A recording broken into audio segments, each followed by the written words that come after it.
Now, British MPs are debating right now whether US President Donald Trump should receive a state reception in the UK. These are live pictures coming to us from Westminster. That whole debate was sparked by a petition which received over 1.8 million signatures, urging politicians to cancel Trump's visit. Well, to coincide with the debate, anti-Trump groups are staging demonstrations outside the Houses of Parliament. Let's go to Simon McGregor-Wood now. He is in London following this story for us. Simon, for our viewers around the world who don't quite know the process, just explain why there is a debate taking place at the moment and if there's any chance the invitation could be withdrawn. Well, what you saw there, Matt, was a committee room in Westminster Hall, a building adjoining the Palace of Westminster, but behind me. And in recent years, in response to big public petitions on the hot topics of the day, British parliamentarians, members of Parliament and the government of the day have felt an obligation to conduct a debate on the issues that really seem to touch a public nerve. And just one such is this government's invitation to Donald Trump to come on a state visit, mind you. That's the full red carpet treatment and being hosted by Her Majesty the Queen. And given what we know about Donald Trump from his campaign trail, some of the things we learnt about him and his behaviour, and some of the policies that he's rushed to implement, that has touched a nerve. And as you say, 1.85 million people signed an online petition saying basically we don't want him to come on a state visit, we don't feel that he should be invited, we don't feel that the Queen, who is above and beyond politics, should be drawn in to that kind of controversial visit.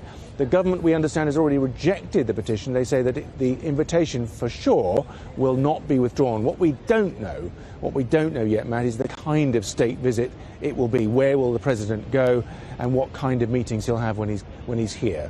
But you're right, it's very controversial. Simon, we are just going to dip into the debate now and have a listen to what these MPs are saying.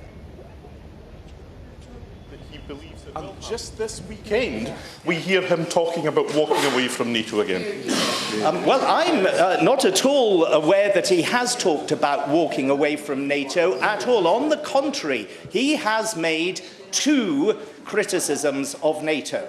One is that he believes that NATO has adapted insufficiently to meet the threat of international terrorism and is too solely focused on state versus state confrontation.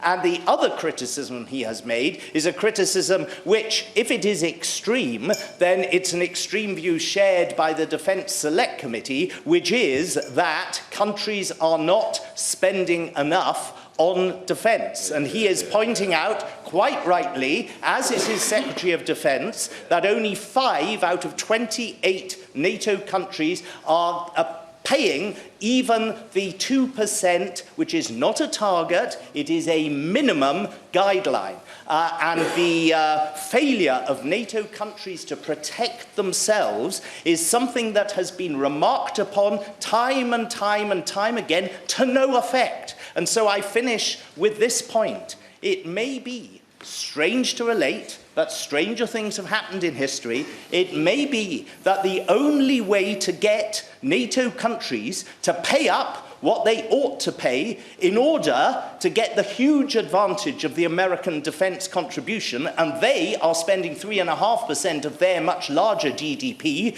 while so many of our NATO fellow member countries aren't even spending 2% of their much smaller GDPs. If Donald Trump's threat is the only way to get them to pay up, then Donald Trump, ironically, may end up being the saviour of NATO, not its nemesis. Well, there you go. Simon, let's go back to you. In Westminster, we alighted on it completely at random and found an MP to actually be defending Donald Trump. Is there an anti-Trump demonstration planned, and what are the sort of issues that are really upsetting them? It's not just NATO, is it? There's a lot more to it. No, that's right. Yeah, members of Parliament there for and against the Trump visit, debating it out for the next hour or two. Outside in Westminster Square, just a few hundred metres behind me, and probably within earshot of that deliberation, something called the Stop Trump Coalition.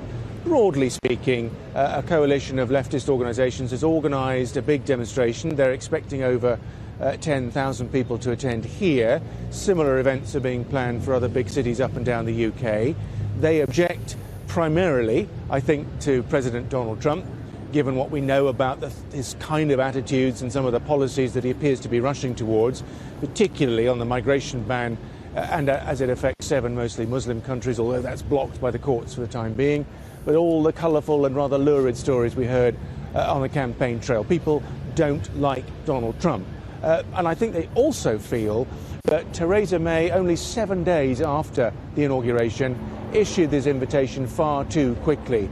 There have been many other presidents of the United States who've been afforded the so-called honour of a state visit, but none of them have had that invitation issued so quickly.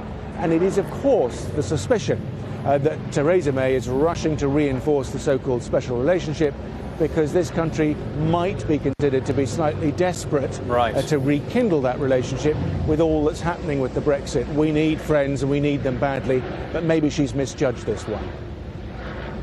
Right, Simon McGregor-Wood, thank you for that.